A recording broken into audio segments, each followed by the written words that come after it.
हिंदू धर्म में दीपदान का बहुत महत्व। भविष्य पुराण में भी दीपदान की तिथि, विधि व कथा का जिक्र है।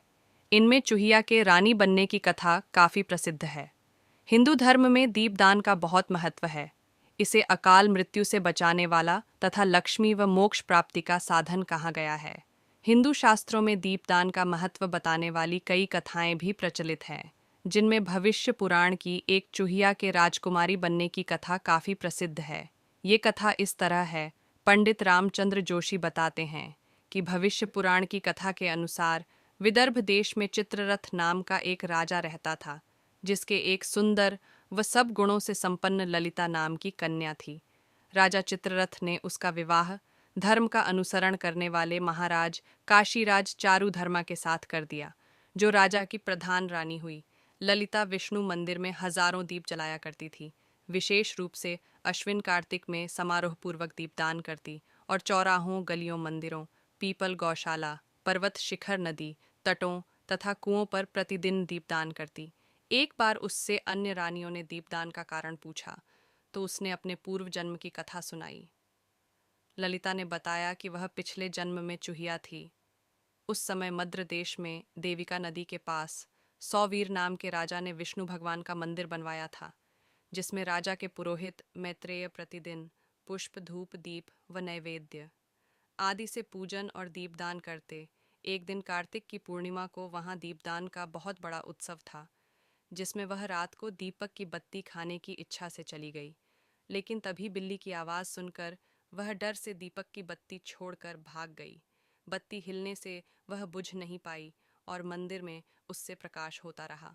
कुछ काल के बाद जब उसकी मृत्यु हुई, तो वह अनजाने में जले उस दीपक के प्रभाव से ही राजा के घर पैदा हुई और राजा के घर में ही ब्याह कर प्रधान रानी हुई। ललिता कहती है कि दीपदान का महत्व जानने के कारण ही वह मंदिरों में दीपदान करती है। कथा के अनुसार इसके बाद बाकी रानियों ने भी दीपदान करना शुरू किया और बहुत समय तक राज्य सुख भोग कर अपने पति के साथ विष्णु लोक को चली गई। इस प्रकार मान्यता है कि जो भी पुरुष या स्त्री पुण्य दिनों में दीपदान करते हैं, वे उत्तम तेज प्राप्त कर विष्णु लोक को प्राप्त करते हैं। कैसे करते हैं? दीपदान किसी मिट्टी के दिए में तेल डालकर उससे मंदिर में ले जाकर जलाकर उसे वहां पर रख जाएं। दीपों की संख्या और बत्तियां खास समयानुसार और मनोकामना अनुसार तय होती है। आटे के छोटे से दीपक बनाकर उसमें थोड़ा सा तेल डालकर पतली सी रुई की बत्ती जलाकर उसे पीपल या बड़ के पत्ते पर रखकर नदी में प्रवाहित किया जाता है। देव मंदिर में दीपक को सीधा भूमि पर नहीं रखते हैं, उसे सप्तधान या चावल के ऊपर ही रखते हैं। भूमि पर रखने से भूमि को आघात लगता है। हिंदू पौराणिक और प्राचीन ग्रंथों में कार्तिक मास का विशेष महत्व है। पुराणों में कहा है कि भगवान नारायण ने ब्रह्मा ने नारद को और नारद ने महाराज पृथु को कार्तिक मास के सर्वगुण संपन्न महात्म्य के संदर्भ में बताया है। धर्मशास्त्रों के अनुसार इस पूरे कार्तिक मास में व्रत व तप का विशेष महत्व बताया गया है। उसके अनुसार जो मनुष्य कार्तिक मास में व्रत व तप करता है, उसे मोक्ष की प्राप्ति होती है। कार्तिक मास में 7 नियम प्रधान माने गए हैं, जिन्हें करने से शुभ फल मिलते हैं और हर मनोकामना पूरी होती है। ये 7 नियम इस प्रकार हैं। दीपदान धर्मशास्त्रों के अनुसार कार्तिक मास में सबसे प्रमुख काम दीपदान करना बताया गया है। इस महीने में नदी, पोखर, तालाब आदि में दीपदान किया जाता है। इससे पुण्य की प्राप्ति होती है। नियम तुलसी पूजन।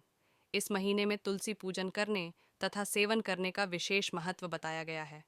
वैसे तो हर मास में तुलसी का सेवन व आराधना करना श्रेयस्कर होता है, लेकिन कार्तिक में तुलसी पूजा का महत्व कई गुना माना गया है।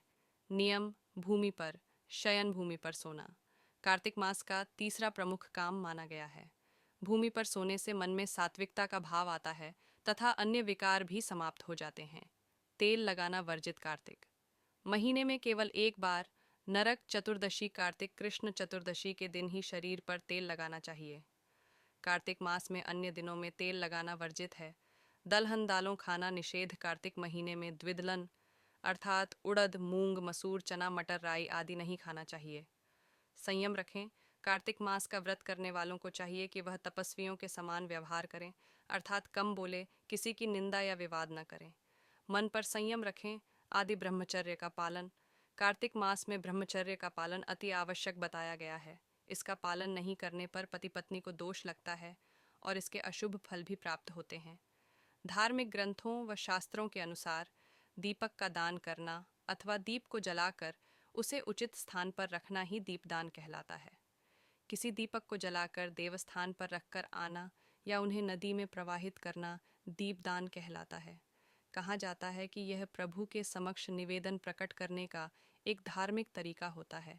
नियमित रूप से दीपक जलाएं। ऐसा माना जाता है कि जो व्यक्ति भक्ति भाव से पूर्ण होकर कार्तिक के पूरे महीने भगवान विष्णु का पूजन करता है, उसे मरणोपरांत भी स्वर्ग की प्राप्ति होती है। भगवान विष्णु के मंदिर को दीपों से आलोकित करने पर व्यक्ति को धन, यश और कीर्ति प्राप्त होती है और उसके 7 कुल पवित्र हो जाते हैं। मिट्टी के दीपक में घी या तिल का तेल डालकर कार्तिक पूर्णिमा तक नियमित रूप से दीप प्रज्वलित करें। इससे सभी कष्टों से मुक्ति मिलेगी। पुराणों के अनुसार जो मनुष्य देव मंदिर तथा घर के मंदिर में दीप दान करता है, वह सभी सुखों को प्राप्त करता है। पद्म पुराण के अनुसार मंदिरों में और नदी के किनारे दीप दान करने से माता लक्ष्मी की विशेष कृपा प्राप्त होती है। तो दोस्तों, आपको ध्यान रखना है दीपदान कैसे करना है और कब करना है। दीपदान यह एक ऐसा शब्द है जिसके बारे में सुना तो लगभग सभी लोगों ने है, परंतु वास्तव में दीपदान क्या है इसके बारे में लोग नहीं जानते। जी हाँ, दीपदान कैसे करना चाहिए, इसे करने के फायदे, इसे कहाँ किया जाता है, कब किया जाता है आदि जैसे सवालों से आज भी बहुत से लोग अनजान हैं। तो चलिए आज हम आपको बताते हैं कि दीपदान क्या है, वह इसे कैसे करना चाहिए और इसका शास्त्रों में किस तरह का महत्व उल्लेखित है। धार्मिक ग्रंथों व शास्त्रों के अनुसार दीपक का दान करना अथवा दीप को जलाकर उसे उचित स्थान पर रखना ही दीपदान कहलाता है। किसी दीपक को जलाकर देवस्थान पर रखकर आना या उन्हें नदी में प्रवाहित करना दीपदान कहलाता है। कहा जाता है कि यह प्रभु के समक्ष निवेदन प्रकट करने का एक धार्मिक तरीका होता है। यहाँ करते हैं दीपदान। धार्मिक मान्यताओं के मुताबिक दीपदान हमेशा देव मंदिर में किया जाता है। विद्वान ब्राह्मण के घर में भी दीपदान किया जाता है। इसके अलावा नदी के किनारे नदी में दीपदान किया जा सकता है तथा दुर्गम स्थान अथवा भूमि यानी धान के ऊपर थी। दीपदान करने का महत्व है। कैसे किया जाता है?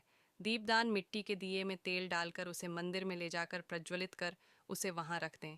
कहा जाता है दीपों की संख्या और बत्तियां का समय अनुसार और मनोकामना अनुसार तय होती है। आटे के छोटे से दिए बनाकर उन्हें थोड़ा सा तेल डालकर और पतली सी रुई की बत्ती जलाकर उसे पीपल या बढ़ के पत्ते पर रखकर नदी में प्रवाहित किया जाता है। इस बात का खास ख्याल रखें कि देव मंदिर में दीपक को सीधा भूमि पर नहीं रखा जाना चाहिए। इसे हमेशा सप्त धान या चावल के ऊपर ही रखना चाहिए।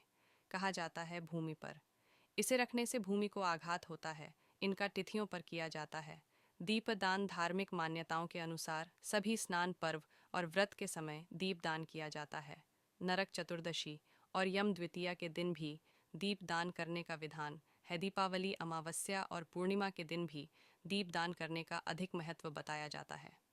पद्म पुराण के अनुसार उत्तराखंड में स्वयं महादेव अपने पुत्र कार्तिक को दीपावली कार्तिक कृष्ण पक्ष के 5 दिन में दीपदान का विशेष महत्व बताते हैं।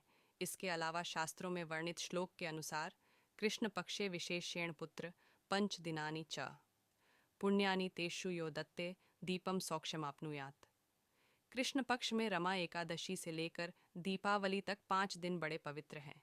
कहा जाता है उनमें जो भी दान किया जाता है वह सब अक्षय और संपूर्ण कामनाओं को पूर्ण करने वाला कहलाता है। दीपदान के फायदे कहा जाता है दीपदान करने से व्यक्ति को अकाल मृत्यु का भय नहीं सताता। मृतकों की सद्गति के लिए भी दीपदान करना शुभ माना जाता है। देवी लक्ष्मी और भगवान विष्णु की कृपा पाने के लिए भी दीपदान किया जाता है। इसके अलावा यम, शनि, राहु और केतु के बुरे प्रभाव से बचने के लिए भी दीपदान किया जाता है।